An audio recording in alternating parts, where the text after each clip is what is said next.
And if we had more time, I would say make Quimby your new best friend.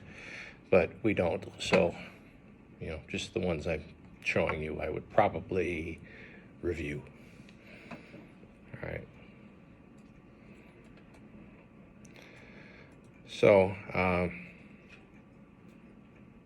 yeah, don't worry about this. Slide 67, you did it already.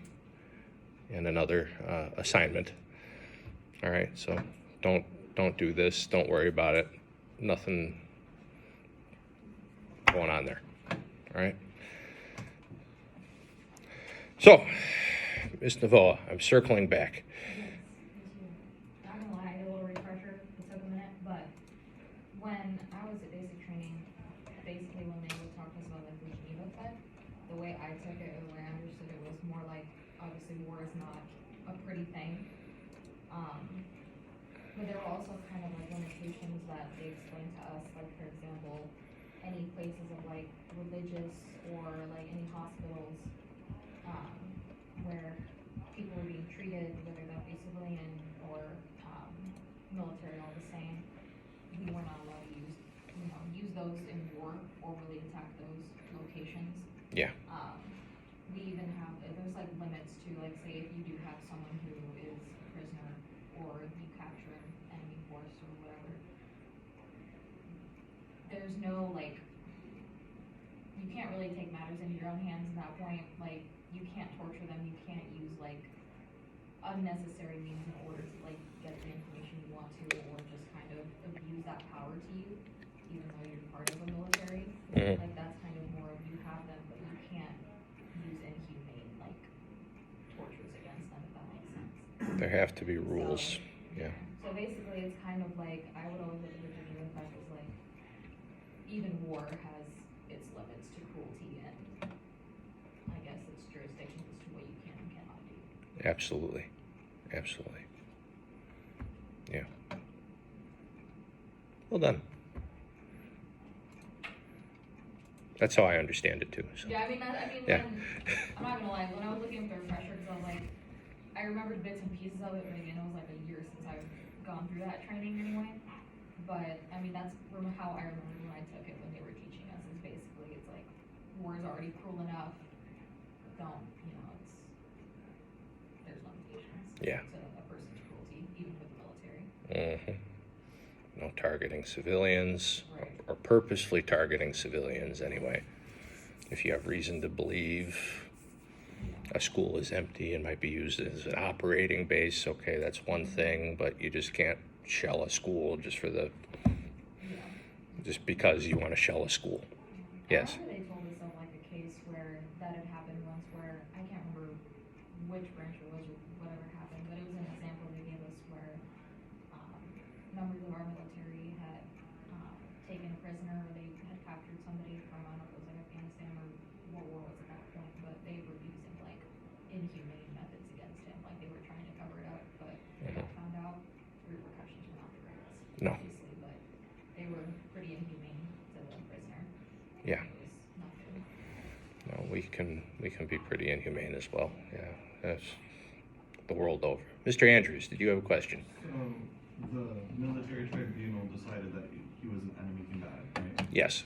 Then the DC Court of Appeals reversed that, or was The DC trial court said he was an enemy combatant. The DC Circuit Court reversed.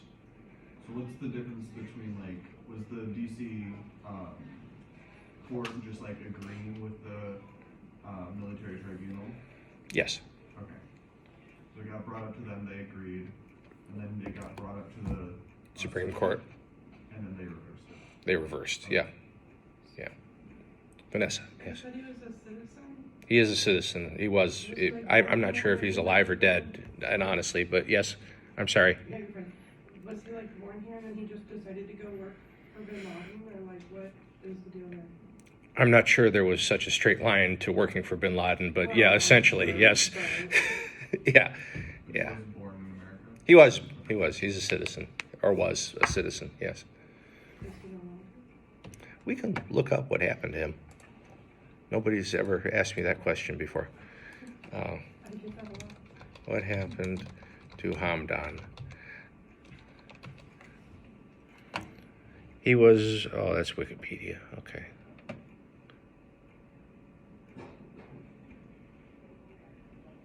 All right, Human Rights Watch is a lot more reputable than Wikipedia. So Hamdan was captured in August 2008.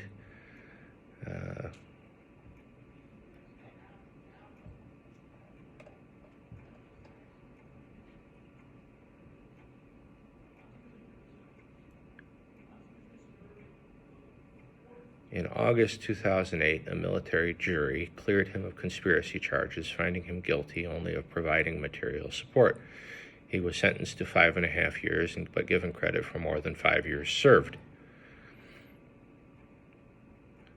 U.S. officials sent Hamdan back to Yemen to serve the remaining month of his sentence. He was released by Yemeni authorities on January 12th, 2009. So that was just what I said. He was set free after time served. But yeah.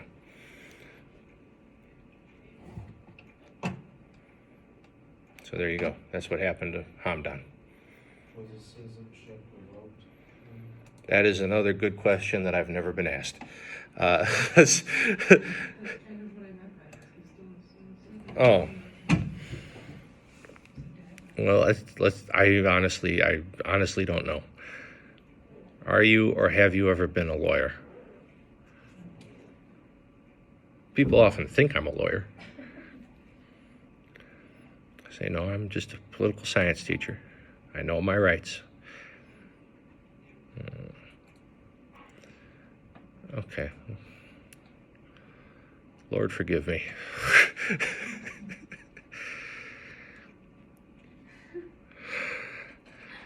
Wikipedia, because I can't seem to find a more reputable source just on a quick search. I'm sorry. Never use Wikipedia. This is not okay.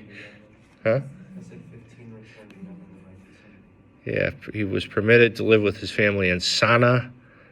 Hamdan's entire conviction was overturned. He was acquitted of all charges. He was the subject, he and his brother-in-law were subjects of the award-winning documentary.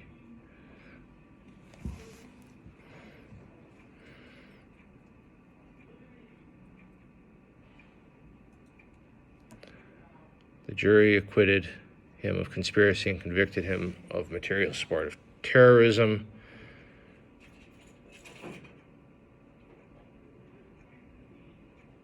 Returned to Yemen in 2008. I guess he's still alive. Yeah. Oh, no, that's Schmitz.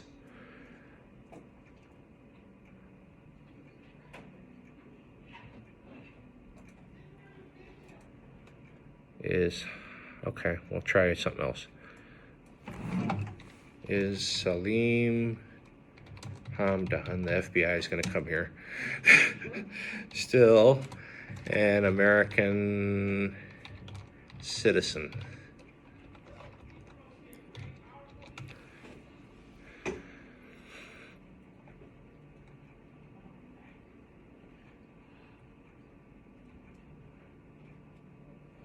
We tried Human Rights Watch. Yemeni citizen. He's a citizen of Yemen now? Yeah, that's what it said. I think the link above. It was the International Crimes Database.org. Yeah.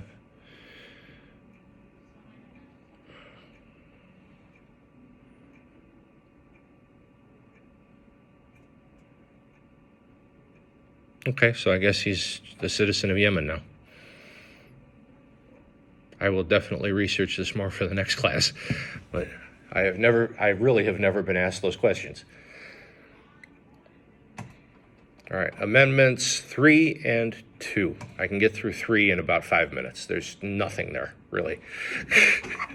There's not, it's a very thin amendment. There's only one case that was kind of relevant to Amendment 3 that's ever been heard, and it wasn't even a Supreme Court case.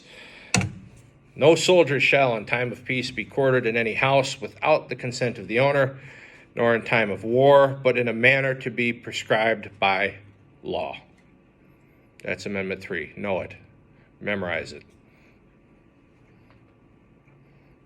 The National Guard can't knock on my door and say, "You must house Daniela." I'd probably take you in anyway. I mean, I know you. You're a nice lady. I mean, if you needed a place to stay on a military operation, yeah, I'd probably say okay. I'll watch Victoria. Yeah. I'm gonna say, you probably have fun. I'll take her to base with me, you can have fun. But the government can't force me to allow you to stay with me. That is true. Yes. That is true. What Rob. about with consent during wartime? 'Cause it says nor in time of war. Yeah, if that's what I was just saying. Yeah, if I said okay, she specifically can stay with me, then yeah, that wouldn't be violating any of my rights. Yeah, just the wording. I'm sure they'd have me sign a piece of paper or something like that, so I couldn't later accuse them of forcing Daniela upon me and my wife and Victoria, who you would have a lot of fun with, I know. That's fun. Yeah, there has been. You play peekaboo, yeah? Oh, she loves it. She hasn't stopped since that video playing peekaboo. I really think she thinks when she hides herself, we don't know she's there. Object permanence is not, her brain can't compute yet. Yeah, yeah. So there's been no Supreme Court analysis of this amendment, which was obviously one guarantee of the preference for the civilian over the military. So we wanted civilian control, right? We had soldiers foisted upon us by King George. We were forced into it. There was certainly a military ring to the government that we had just fought to escape. So Engblom versus Carey. That's the only time there's ever been anything close to an adjudication of this amendment. This amendment just really means what it says. Don't house soldiers in people's homes, period. Or don't force people to house, don't force soldiers upon people. Like when I was in basic training, there was one girl who was in my group.